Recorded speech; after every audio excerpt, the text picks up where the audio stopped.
오늘도 주님의 이름으로 모이신 여러분을 환영하고 축복합니다. 우리 오늘도 하늘 앞뒤 좌우에 계신 분들과 사랑 고백 나눌까요? 사랑합니다. 축복합니다. 잘 오셨습니다. 네.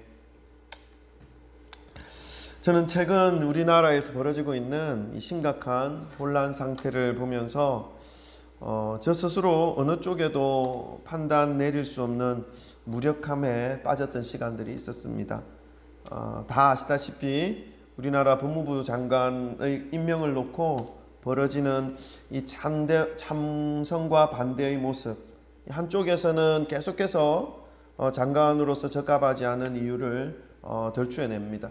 그리고 청렴한 이미지를 가진 사람이었지만 그 뒤에 가려진 의혹들, 자신들의 그 정치적 사회적 지위를 이용해서 보통 사람들이 누릴 수 없는 특혜들을 누리며 살아온 그 모습들을 다 드러내면서 사회적으로 범법한 행위가 없는지를 파헤치는 그런 한쪽의 모습을 보았습니다. 또 다른 한쪽에서는 장관의 입장을 대변하며 의혹에 불과하다, 조사 결과를 보고 결정하자 하는 이런 논리로 끝까지 옹호하고 지켜내려고 하는 그러한 한쪽의 모습들을 보았습니다. 참으로 이 대립이 너무 강렬하여서 어느 쪽이 더 옳은지 어느 쪽이 맞는지조차 구분할 수 없는 그런 상황들의 시간들이었습니다. 그러면서 느낀 것들이 있었는데, 이 두 진영이 이렇게 팽팽하게 대립하고 있는 것은 어느 두 진영 중에 어느 한쪽은 거짓을 주장하고 있는 것이구나 하는 것이었습니다. 왜 그렇게 생각했냐 하면, 서로 대립되는 의견이 서로 옳다고 주장한다면 양쪽이 다 진실이 될 수는 없는 것이기 때문입니다. 그 대립됨으로 인해서 한쪽은 진실이고 한쪽은 거짓으로 구분되어져야 할 텐데, 문제는 각자가 그것을 구분하지 못하고 있다는 것이지요. 진실과 거짓을 생각하기보다는 자신의 입장과 자신의 생각을 이루어내기 위해서, 관철시키기 위해 각자의 주장을 펼치고, 이에 동조한 국민들은 양쪽으로 나뉘어져서 각자가 옳다고 여기는 그 한쪽에서 태극기를 들고 또 한쪽에서 촛불을 들고 대립하고 있는 상황을 보았습니다. 여러분, 이러한 상황이 왜 벌어지는 것이겠습니까?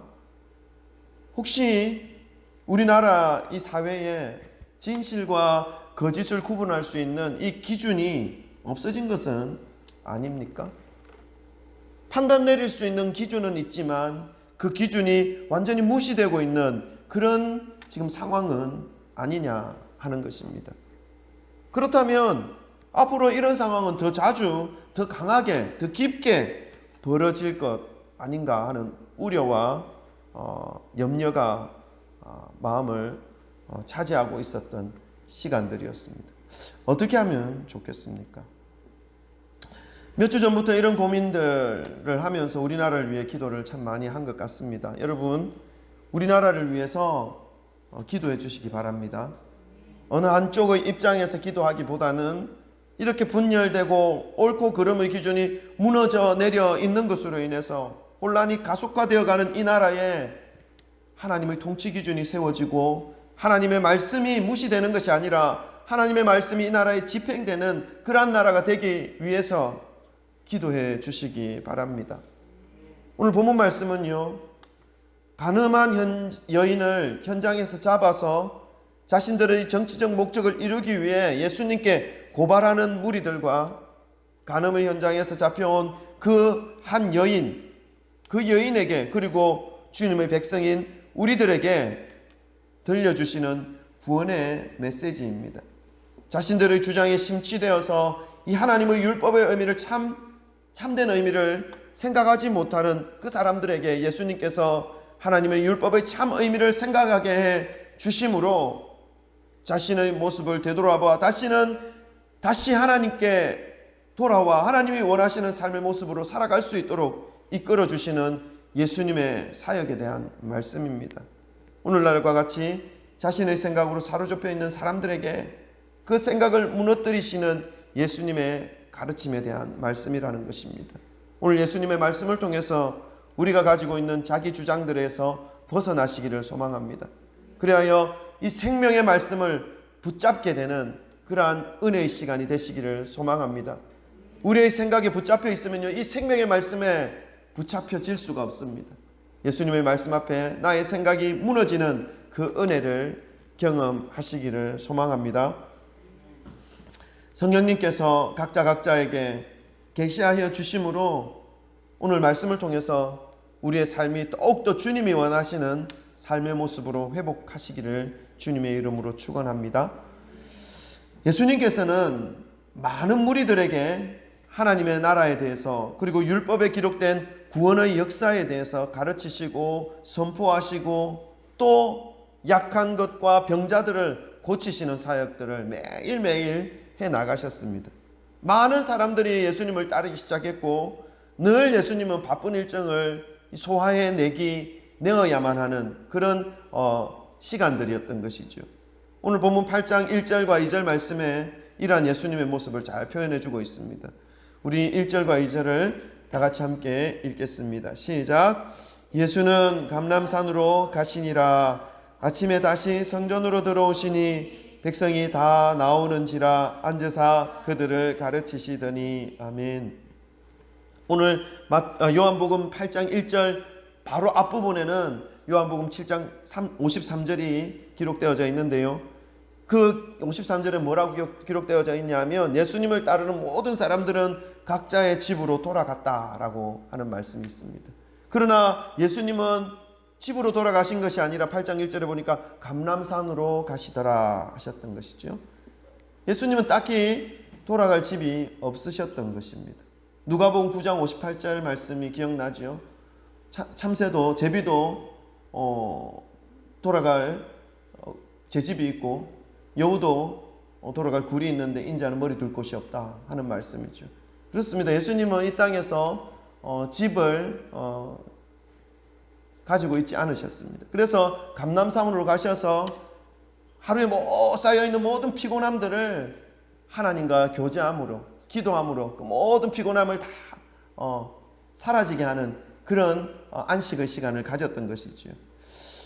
이렇게 놓고 보면 우리가 가진 것에 대해서 불만을 가지거나 또 우리의 형편에 불편한 것으로 인해서 불만을 혹시 가지고 있었던 분은 없습니까? 예수님은 아무것도 안 가지시고 감람산에서 그 모든 피곤함을 다 해결하시는 그런 모습이었던 것이죠. 그렇게 놓고 본다면 우리는 불만을 가질 만한 그런 모습이 되어서는 안 되겠다는 생각을 다시 한번 해봅니다. 예수님은 감람산에서 하룻밤을 지새우시고 또 성전으로 그 다음날 바로 또 성전으로 들어가셔서 주님의 사역을 감당해 나시는 모습을 볼 수 있습니다. 그런데 그 다음날 성전에서 예수님의 그 사역을 감당하고 계시는데 한쪽에서 이상한 말들이 들려오기 시작합니다. 그리고 군중들의 웅성웅성거리는 소리도 들려오기 시작하는 것입니다. 어떤 일입니까? 서기관들과 바리새인들이 간음의 현장에서 발각된 여인을 예수님께로 끌고 오는 모습입니다. 우리 오늘 3절 4절 말씀 함께 읽겠습니다. 3절 4절입니다. 다 같이 읽습니다. 시작. 서기관들과 바리새인들이 음행 중에 잡힌 여자를 끌고 와서 가운데 세우고 예수께 말하되 선생이여 이 여자가 간음하다가 현장에서 잡혔나이다. 아멘. 예수님 당시에 예수님과 이 바리새인과 서기관들 사이가 좋지 못했다는 것은 우리가 다 알고 있습니다. 왜 좋지 못했죠? 예수님은 이 바리새인과 서기관들의 종교적인 위선과 오만함을 꾸짖으셨습니다. 그리고 그 진실된 믿음으로 참된 모습으로 삶을 회복할 것을 계속해서 촉구했지요. 그러나 그들은 예수님의 말씀에 전혀 귀를 닫고 있었습니다. 양심의 가책이나 변화에 대한 그런 모습을 보이려고 하지 않았습니다. 오히려 자신들에게 회개를 촉구하고 진실된 믿음으로 살아갈 것을 말씀하시는 이 예수님에 대하여 공격거리를 찾아내려고 혈안이 되었던 그러한 사람들이 바로 바리새인들이었고 서기관들이었던 것입니다. 예수님께 무언가를 덮어 씌워서 제목을 찾아내기 위해서 계속해서 예수님께 그 허점을 발견해내려고 하는 그런 사람들이었다는 것입니다. 간음의 현장에서 잡힌 이 여인을 예수님께로 데리고 온 것도 역시 예수님의 그 대답을 유도해서 꼬투리, 죄를 뒤집어 씌울 수 있는 그러한 그 죄의 꼬투리를 얻어내기 위해서, 잡아내기 위해서 예수님께 이 여인을 데리고 온 그러한 이 사람들의 속셈이 있었던 것이지요. 5절과 6절 말씀에 기록되어져 있습니다. 5절과 6절 다 같이 함께 읽겠습니다. 시작. 모세는 율법에 이러한 여자를 돌로 치라 명하였거니와 선생은 어떻게 말하겠나이까? 그들이 이렇게 말함은 고발할 조건을 얻고자 하여 예수를 시험함일러라. 예수께서 몸을 굽히사 손가락으로 땅에 쓰시니. 예수님께서 모세의 율법대로 이 가늠하다 잡혀온 이 여인에게 이 여인을 돌로 쳐라, 쳐 죽여라 이렇게 말을 한다면 예수님이 무슨 꼬투리에 잡히게 되는 것입니까? 그것은 예수님의 지금까지의 가르침과 오늘 예수님께서 돌로 쳐 죽여라 라고 하는 이 결정이 일치하지 않는다는 것입니다. 약한 자와 함께하며 죄인을 위해서 오신 이 예수님께서 약한 자, 병든 자에게 의원이 필요한 것처럼 예수님께서 소외된 자, 병든 자, 약한 자, 죄인을 위해 이 땅에 오신 분이심을 말씀하여 주셨는데 예수님의 말씀과 일치하지 않는 모습을 그 성전 안에 있는 모든 사람 앞에서 보여주게 되는 것입니다. 꼬투리가 분명히 잡히는 거죠. 뿐만 아닙니다. 예수님 당시에 이 예루살렘, 이스라엘은 로마의 속국이었습니다. 그래서 예수님께서 돌로 쳐 죽여라 말하게 되면 로마의 법을 어기게 되는 것입니다. 당시 이스라엘은 로마의 지배를 받고 있었기 때문에 사람을 죽이는 그러한 문제는 유대인이 결정해서 되는 일이 아닙니다. 로마의 법정에서 결정되어져서 이 일이 집행되어져야 하는 것이죠. 그래서 예수님께서 모세의 율법대로 돌로 쳐라 말하게 되면 로마의 법을 어기게 되는 것입니다. 꼬투리에 잡히게 되는 거죠. 그럼 반대로 이 사람을 불쌍하니 놓아주어라 말하면 무슨 꼬투리에 잡히는 것입니까? 그렇습니다. 그렇게 하면 모세의 율법을 무시하는 것입니다. 하나님의 말씀을 무시하게 되기 때문에 종교법에 위배가 되는 것입니다. 그래서 이 종교재판에 회부할 수 있는 그러한 꼬투리가 잡히게 되는 것이죠. 구약의 율법에 능통한 이 바리새인들, 서기관들은 어느 쪽으로 대답을 한다 하더라도 예수님께서 꼬투리 잡히게 되어 있다는 것을 알고 예수님의 그 허점을 붙잡기 위해서 가늠한 여인을 예수님께로 끌고 온 것이지요. 자신의 생각에 사로잡혀서 어떻게든 자신의 목적과 의도를 이루기 위해 한 사람의 연약함을 전혀 아랑곳하지 않는 그 사람들에게 예수님께서 보여주신 이 모습의 의미를 우리가 오늘 말씀을 통해 깨닫기를 소망합니다. 예수님은요, 몸소 허리를 굽히사 손가락으로 무엇인가를 땅에서 쓰기 시작하셨습니다. 죄 없으신 예수님께서 죄악으로 물들어 있고 죄성으로 가득 채워져 있으면서도 종교적 지위로 자신들의 죄악을 철저히 가리고 있는 이 위선자들 앞에서, 그리고 가늠한 이 여인 앞에서 친히 몸을 굽히사 땅에 손으로 무엇인가를 쓰기 시작했습니다. 여러분 생각해 보십시오. 예수님이 나타나셔서 허리를 굽히시고 몸을 숙이셔서 손가락으로 땅에 무언가를 쓰고 있다라고, 지금 우리 앞에 쓰고 있다라고 한다면 여러분 어떻게 하겠습니까? 예수님이 땅을 굽히시는데 여러분 가만히 있겠습니까? 아이고 예수님 왜 이러십니까? 땅에 굽혀야 되지 않겠습니까? 그리고 예수님이 손가락으로 뭔가 쓰시면 예수님 뭔가를 쓰실까 유심히 쳐다보려고 하는 그런 마음이 여러분 우리에게는 있지 않습니까? 그렇죠? 예수님이 뭐라고 지금 말씀하시고 뭐라고 쓰시는지 보고 싶어서, 이해를 하고 싶어서, 알고 싶어서 그렇게 막 뚫어져라 쳐다볼 그러한 모습으로 우리는 예수님 앞에 서 있을 텐데, 이 바리새인과 서기관들의 모습은 어땠습니까? 무엇을 쓰셨는지 우리는 전혀 알 수 없지만 이 모습을 바라본 바리새인, 서기관들은 예수님의 그 모습에는 전혀 신경을 쓰지 않습니다. 그리고 지금 쓰고 계신 그 내용이 무엇인가에 대해서 전혀 관심이 없습니다. 무엇에만 관심이 있습니까? 오직 자신의 입장을 이루기 위해서, 자신의 그 목적을 달성하기 위해서 계속해서 예수님을 공격하는 그 모습을 보여주고 있는 것입니다. 7절에 그런 모습이 나옵니다. 7절 다 같이 함께 읽겠습니다. 시작. 그들이 묻기를 마지 아니하는지라 이에 일어나 이르시되 너희 중에 죄 없는 자가 먼저 돌로 치라 하시고, 예수님께 계속해서 묻는다는 것입니다. 묻기를 마지 아니하는지라, 멈추지 않는다는 것입니다. 예수님 어떻게 하실 겁니까? 모세 율법대로 돌로 쳐 죽일 것인가요? 아니면 그냥 풀어줄 것인가요? 빨리 대답하세요 라고 계속 묻는 거죠. 몸을 굽히신 예수님의 그 모습, 땅에 무엇인가를 쓰신 그 내용에는 전혀 무관심한 이들입니다. 오직 예수님을 책잡고자 하는 이들의 목적과 의도에만 집중하여서 예수님을 공격하는 이 종교 지도자들의 모습인 것이지요. 이들을 향해 예수님은 드디어 입을 열어 한 말씀 하십니다. 누구든지 죄 없는 자가 먼저 돌로 쳐라. 여러분, 이 말씀은 지금 예수님을 공격하고 있는 소위 종교 지도자들이라고 하는 그 사람들의 생각을 완전히 무너뜨리는 말씀이었습니다. 또한 이 말씀은 모세의 율법을 어기지도 않으면서, 로마의 법도 어기지 않으면서, 지금까지 예수님의 가르침과도 위배되지 않으면서 더 강력한 의미를 던져주고 있는 말씀이라는 것입니다. 지금 자신들의 이 완악한 죄악을 종교적인 배경과 지위로 철저히 숨기고 있는 이 바리새인과 서기관들에게 자신들의 죄악을 그대로 덜추어내게 하는 강력한 메시지였다는 것입니다. 이들이 이 말씀을 듣고 양심의 가책을 느껴 하나씩 떠나간 모습을 보면 알 수 있습니다. 오늘은 이 가늠한 여인에 대한 사건을 통해서 이 종교적 위선을 무너뜨리시는 예수님의 능력과 온 인류를 율법의 정죄로부터 구원해 주시는 예수님에 대하여 함께 살펴보기를 원합니다. 첫 번째 살펴볼 말씀은요, 율법에 돌로 치라라고 명한 말씀의 의미가 무엇인지를 함께 살펴보기를 원합니다. 5절에 기록되어져 있죠.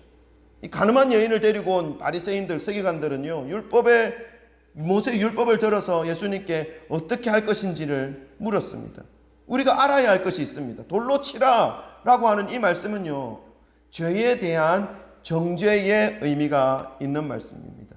죄에 대한 결과라는 것입니다. 서기관들과 바리새인들은 모세 율법에 돌로 치라고 명한 이 내용의 말씀을 가늠한 여인에게 적용할 것을 주장하고 있는 거지요. 그러나 사실은 이 율법의 말씀은요, 이 여인에게만 적용되어져야 하는 말씀이 아닙니다. 율법의 이 정죄함, 이 율법이 정하고 있는 율법을 죄로 인한 이 심판에 대한 내용은요, 죄 아래에 있는 모든 사람들에게 적용되는 것을 우리는 알아야 되는 것입니다. 죄 아래에서 살아가는 모든 사람들에게 적용되는 것을 지금 이 서기관과 바리새인들은 기억하지를 못했다는 것입니다. 모든 인간은 율법 아래 정죄받을 수밖에 없는 존재라는 것입니다. 죄 아래에 있는 사람에게 율법이 얼마나 큰 공포와 수치심을 안겨다 주는 것인지를 모든 사람들은 율법 앞에서 생각할 수 있어야 하는 것입니다. 이것을 생각하지 못하면요, 죄를 밥 먹듯이 짓게 됩니다. 오늘 바리새인들과 서기관들에 의해서 죄악의 현장에 잡혀온 이 여인의 모습을 한번 생각해 보시기 바랍니다. 간음의 현장에서 잡혔습니다. 간음이 뭔지 알죠? 결혼의 제도 안에서 이루어지는 성행위가 아니라 결혼의 바깥에서 이루어지는 육체적 결합을 하는 것입니다. 분명히 죄지요. 간음의 현장에서 잡혔습니다. 그리고 간음한 여인으로 정죄되었습니다. 그리고 모든 사람들 앞에 지금 끌려와 있습니다. 그리고 고개를 들지 못합니다. 얼마나 수치스러웠던지. 그리고 무릎 꿇고 무엇을 기다리고 있습니까? 이제 사람들이 돌을 들고 자기에게 내리칠 것이라는 것을 기다리고 있는 것입니다. 왜요? 율법이 그렇게 정해놓았으니까. 그래서 어떤 돌이 날아올지 두려워 떨므로 부들부들 떨면서 지금 돌이 어떻게 날아올 것인지를 두려워하고 있는, 돌을 맞이할 그 준비를 하고 있는 이 여인입니다. 여러분, 이 여인이 가지고 있는 이 공포심, 이 여인이 가지고 있는 이 수치심, 이 여인이 가지고 있는 이 두려움 느껴지지 않습니까? 여러분이 그 자리에 있다고 생각해 보세요. 어디서 돌이 날아올지 모릅니다. 얼마나 크기의 돌이 나의 머리를 때릴지 모릅니다. 계속 계속 우그리고 준비하고 있어야 되는 것입니다. 침뱉음과 함께 돌이 날아오는 것을 맞아야 되는 그런 상황 속에 몰려있는 이 여인입니다. 공포심과 수치심과 두려움이 가득 이 여인을 사로잡고 있었던 것이죠. 상상만 해도 참혹하고 비참한 상태에 놓여있는 모습입니다. 그런데 이 여인에게 주어진 상태가 율법의 정죄 아래에 있는 죄인된 인간의 상태의 모습이라는 것을 여러분 기억해야 하는 것입니다. 세상의 모든 사람들은 자신의 그 범죄 가운데, 자신이 범죄 가운데 있다는 것을, 율법에 의해 정죄받는 존재로 살아가야 한다는 것을 깨달아야 하는 것입니다.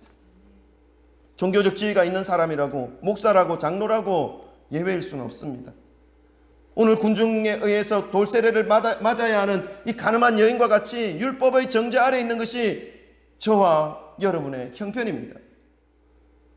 돌 맞아야 하는 존재가 바로 저와 여러분이라는 것입니다. 그 죄로 인해서. 그래서 우리는 이제 어떻게 해야 되는 것인가 하는 고민과 갈등이 내 속에서 일어나야 하는 것이죠. 오늘 범죄의 현장에서 잡혀와 예수님 앞에 무릎 꿇어 있는 이 여인은 이제 어떻게 해야 하는 것입니까? 돌세례를 맞아서 고통과 처참함 속에서 죽어가도 아무런 할 말이 없는 그러한 상태인데 그대로 내버려둬도 좋다는 말입니까? 여기서 우리가 알아야 할 것이 또 하나 있습니다. 율법의 역할입니다. 우리가 주일 오후 예배 때 디모데전서 강해를 하는데 율법의 역할에 대해서 우리가 충분히 함께 살펴보았습니다. 율법의 역할은요, 바로 여기까지입니다.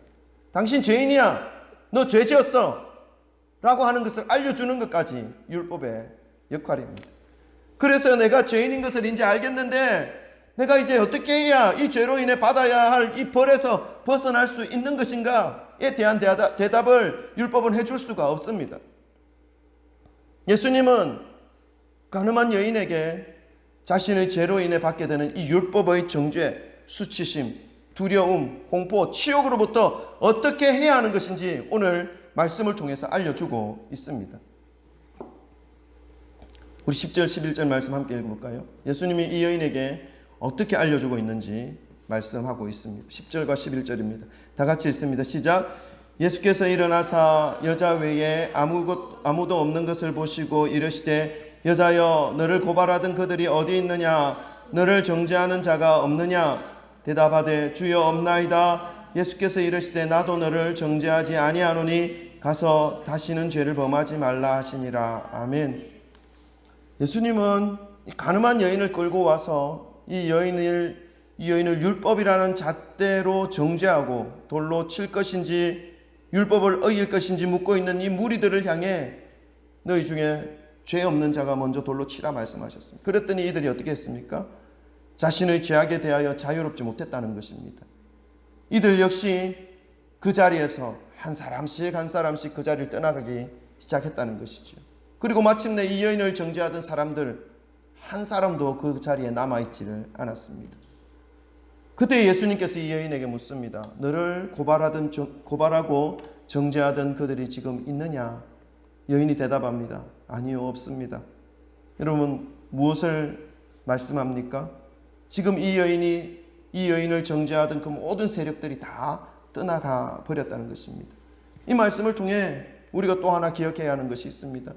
율법의 정죄로 인해 고통과 수치심과 공포와 두려움 속에서 살아갈 수밖에 없는 인간들에게 율법의 정죄에서 벗어날 수 있는 길이 있다는 것을 말씀하고 있는 것입니다. 오늘 본문 말씀은 그 길이 누구인지를 정확하게 말씀해 주고 있습니다. 여러분 누구입니까? 예수님만이 모든 인류가 겪고 있는 이 죄로 인해 받게 되는 율법의 저주, 율법의 정죄에서 벗어나게 해주시는 유일한 분이라는 것을 오늘 설명하고 있는 것입니다. 로마서 8장 1절과 2절 말씀에 명확하게 기록하고 있습니다. 다 같이 함께 읽겠습니다. 로마서 8장 1절 2절입니다. 다 같이 읽습니다. 시작. 그러므로 이제 그리스도 예수 안에 있는 자에게는 결코 정죄함이 없나니 이는 그리스도 예수 안에 있는 생명의 성령의 법이 죄와 사망의 법에서 너를 해방하였습니다. 계속해서 34절입니다. 누가 정죄하리요? 죽으실 뿐만 아니라 다시 살아나신 이는 그리스도 예수시니 그는 하나님 우편에 계신 자요 우리를 위하여 간구하시는 자신이라. 아멘. 그렇습니다, 여러분. 모든 인간은 저와 여러분을 포함해서 말입니다. 원래 죄로 인해서, 죄성으로 인해서 율법의 정죄를 받아서 고통과 수치심 가운데에서 돌에 맞아 죽어도 아무 할 말이 없는 사람들이었습니다. 그러나 저와 여러분을 포함한 모든 인류 죄인들이 당해야 하는 그 율법의 정죄, 고통과 수치심 속에 돌을 맞아서 죽어야 하는 그 정죄를 대신 예수님께서 십자가 위에서 고통과 수치심과 공포와 두려움 가운데 모두 당해 주셨습니다. 그리고 죽어 주셨습니다.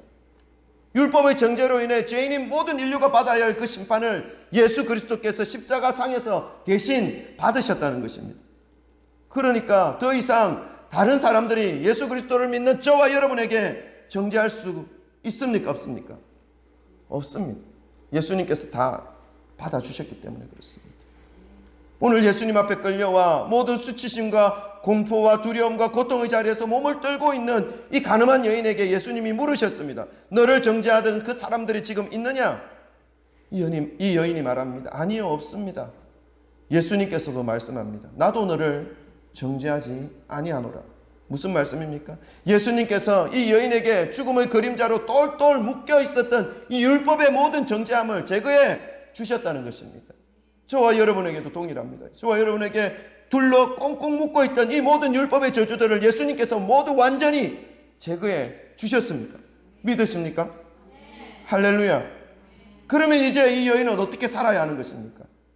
그러면 이제 저와 여러분은 어떻게 살아야 하는 것입니까? 11절 말씀을 한 번 더 읽어보겠습니다.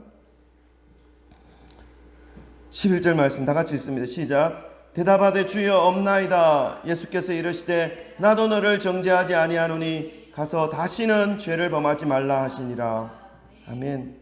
네, 다시는 죄를 범하지 말라는 것입니다.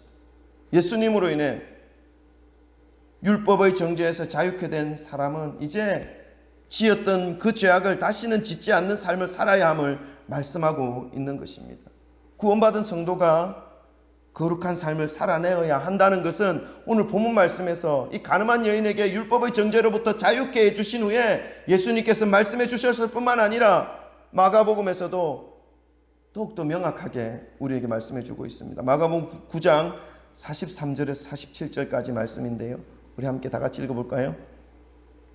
마가복음 9장 43절에서 47절입니다. 다 같이 읽습니다. 시작. 만일 내 손이 너를 범죄하게 하거든 찍어버리라. 장애인으로 영생에 들어가는 것이 두 손을 가지고 지옥 곧 꺼지지 않는 불에 들어가는 것보다 나으니라. 만일 내 발이 너를 범죄하게 하거든 찍어버리라.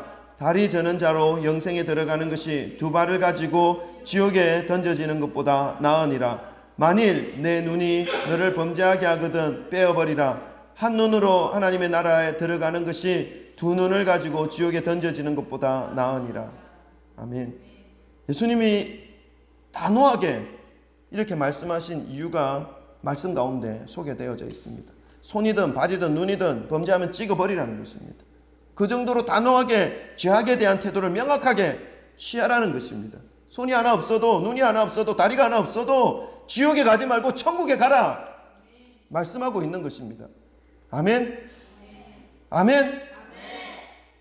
구원받은 성도, 천국으로 가는 성도들에게 나타나는 삶의 모습이 이러해야 한다는 것입니다. 행위로 구원받는 의미가 아니라는 것입니다. 저와 여러분이 구원을 받은 성도가 맞다면 이제는 죄악의 삶을 더 이상 살아가지 말아야 한다는 것을 말씀하고 있는 것이죠. 이제는 거룩한 삶을 살아내어야 한다는 그러한 의미의 말씀입니다. 사랑하는 성도 여러분, 저와 여러분은 율법의 정죄 아래에서 어둠 속에서 두려움 속에서 죄의 형벌을 기다리고 살아가는 그러한 존재, 그러다가 율법의 정죄를 받아 영원한 형벌인 지옥으로 가야 하는 그러한 존재였습니다. 오늘 간음의 현장에서 잡혀온 이 여인과 같은 형편의 사람이었다는 것입니다. 그러나 예수님께서 그 여인에게 율법의 정죄로부터 자유하게 하셨습니다. 또한 우리들에게도 이 율법의 무서운 형벌과 정죄로부터 자유하게 하셨습니다. 이 여인을 향한 예수님의 마음은 정죄하는 것에 있지 않았습니다. 죄와 분리되어 참된 인생을 살기를 원하시는 것에 있었습니다. 주님으로부터 주어지는 새로운 인생은 이제 더 이상 죄 아래 있는 고통의 시벌이 아니라 자유한 죄와 분리된 생명의 삶이라는 것을 말씀해 주고 있는 것입니다. 주님 때문에 율법의 저주에서 벗어나게 된 저와 여러분을 향한 예수님의 마음 역시 동일합니다. 이제 더 이상 죄 아래에서 두려움과 고통 가운데 살아가기를 원하지 않으시는 예수님의 마음인 것이지요. 주님으로부터 주어진 이 새로운 생명, 참된 구원의 삶을 살아가기를 소망하는 마음이 바로 예수님의 마음입니다. 이 마음을 품으시기를 바랍니다. 그래서 이번 한 주간 주님이 주시는 생명의 삶을 기쁨으로 살아가시기를 주님의 이름으로 축원합니다. 아멘.